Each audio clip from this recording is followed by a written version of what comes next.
نحمده ونصلي على رسوله الكريم اما بعد فاعوذ بالله من الشیطان الرجیم بسم اللہ الرحمن الرحیم۔ انشاءاللہ آج 3 سے 4 سوال ساتھی نے کیے ہیں، انشاءاللہ میں کوشش کروں گا ان کا جواب آپ کو صحیح دوں، تاکہ آپ حضرات ہمارے یوٹیوب چینل پر جب آپ یہ مسائل اور ان کا حل سنیں تو آپ جب ان کو سنیں اور اس پر عمل کریں کہ انشاءاللہ آپ خود ہی کہیں کہ واقعتاً یہ ہمارے مسئلے کا پہلے ہم اس چیز کا علم نہیں تھا، اب ہمیں علم ہو گیا، آپ کو بہت فائدہ ہوگا۔ آپ انشاءاللہ یہ سنیں کہ ایک ساتھی سوال کر رہا ہے، اس کا سوال یہ ہے کہ مردہ قبر پر جانے والے کو پہچانتا ہے اور اس کا جواب سلام کا جواب دیتا ہے کہ نہیں دیتا، اس کے بارے میں گفتگو ہے۔ اب ایک ساتھی نے سوال کیا، اس کا سوال یہ ہے قبر پر کوئی عزیز مثلا ماں باپ بھائی بہن یا اولاد جائے تو کیا اس شخص کی روح انہیں اس رشتہ دار سے پہچانتی ہیں؟ اس کو دیکھنے اور بات سننے کی قوت ہوتی ہے؟ اس کا جواب کیا ہے؟ حافظ سیوطی رحمۃ اللہ علیہ نے شرح الصدور میں اس مسئلے پر متعدد روایت نقل کی ہیں کہ میت ان لوگوں کو جو اس کی قبر پر جائیں دیکھتی ہے اور پہچانتی ہے اور ان کا سلام کا جواب بھی دیتی ہے۔ ایک حدیث میں ارشاد ہے کہ جو شخص اپنے مومن بھائی کی قبر پر جائے جس کو دنیا میں پہچانتا تھا، بس جا کر سلام کہے تو وہ ان کو پہچان لیتا ہے، وہ جا کر ان کو پہچان لیتا ہے کہ میرے فلاں دوست آیا ہے اور اس کا جواب بھی دیتا ہے۔ یہ حدیث شرح الصدور میں حافظ ابن عبد البر کی استدار کار ہے اور تمہید کے حوالے سے نقل کر کے لکھا ہے کہ محدث عبدالحق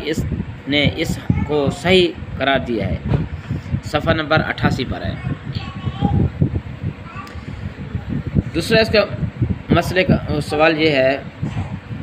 قبر پر ہاتھ اٹھا کر دعا مانگنا یہ کیسے ہے؟ قبر میں قبرستان میں انسان گیا، جا کر وہاں پر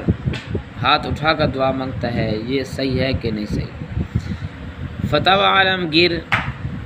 میں ہے، صفحہ نمبر 350 میں جلد نمبر 5 میں لکھا کہ قبر پر دعا مانگنا ہو تو قبر کی طرف پشت اور قبلے کی طرف منہ کر کے دعا مانگے، اس میت کی طرف پشت ہو، اس کی پیٹھ ہو اور اپنا جو سینہ ہو اور اس کا ہاتھ جو مانگنے کا جو طریقہ ہو وہ منہ قبلے کی طرف ہو، یہ صحیح طریقہ ہے۔ اور تیسرا اس کا مسئلہ یہ ہے قبرستان میں فاتحہ اور دعا کا طریقہ وہ بتائے وہ کس طرح ہم کریں۔ قبرستان میں جا کر قبر پر فاتحہ پڑھی جاتی ہے، اس فاتحہ نام میں دعائیں کیا پڑھا جاتا ہے، یعنی یہ دعا مانگنے کی چاہیے کہ نہیں مانگنی چاہیے؟ یہاں پر سوال اس کے جواب یہ ہے قبرستان میں جا کر پہلے تو ان کو سلام کہنا چاہیے، ان کے الفاظ اس حدیث میں آتے ہیں السلام علیکم یا اہل القبور یا اہل الدیار من المؤمنین والمسلمات وَإِنَّا إِن شَاءَ اللَّهُ بِكُمْ لَحِقُونَ نِسَاءَ اللَّهُ لَنَا وَلَكُمْ الْعَافِيَّةَ، اور پھر جس قدر ممکن ہو ان کے لیے دعا و استغفار کریں اور قرآن مجید پڑھ کر ایصال ثواب کریں۔ بعض روایت میں آتا ہے کہ سورہ یاسین، سورہ تبارک الذی، سورہ فاتحہ، سورہ زلزال، سورہ تکاثر، سورہ اخلاص اور آیت الکرسی کی فضیلت بھی آئی ہے۔ فتوی عالمگیر میں ہے کہ قبر کی طرف منہ اور قبلے کی طرف پشت کر کے کھڑا ہو اور جب دعا کا ارادہ کرے تو قبر کی طرف پشت اور قبلے کی طرف منہ کر کے کھڑا ہو۔ قبرستان میں پڑھنے کی مسنون طریقہ کیا ہے؟ کیا دعا کس طرح ہے؟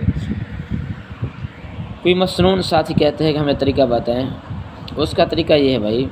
سب سے پہلے قبرستان میں جا کر اہل قبور کو سلام کہنا چاہیے اور اس کے بعد ان کے مختلف الفاظ احادیث میں ہیں، ان میں سے کوئی سے الفاظ کہہ لیں، اگر وہ یاد نہ ہوں تو السلام علیکم ہی کہیں، اس کے بعد ان کے لیے دعا استغفار کریں اور جس قدر ممکن ہو تلاوت قرآن کریم کا ثواب پہنچائیں۔ حدیث میں خصوصیات کے ساتھ صورتوں کا ذکر ہے، مثلا سورۃ فاتحہ ہے، آیت الکرسی ہے، سورۃ یاسین ہے، سورۃ تکاثر ہے، سورۃ الکافرون ہے، سورۃ اخلاص ہے، سورۃ فلق ہے، سورۃ الناس وغیرہ وغیرہ، جیسے کہ آپ کو یاد ہوں وہاں پر جا کر آپ پڑھیں، قرآن مجید کی تلاوت کریں، قرآن درود شریف پڑھیں،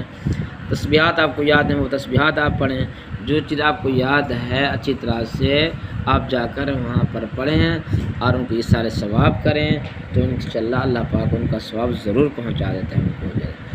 اللہ پاک ہمیں اس پر عمل کی توفیق عطا فرمائے۔ انشاءاللہ آپ جب ہمارے یوٹیوب چینل دیکھا کریں، سبسکرائب بھی لازمی کیا کریں اور گھنٹے کے بٹن کو بھی دبا لیا کریں۔ جزاکم اللہ خیر۔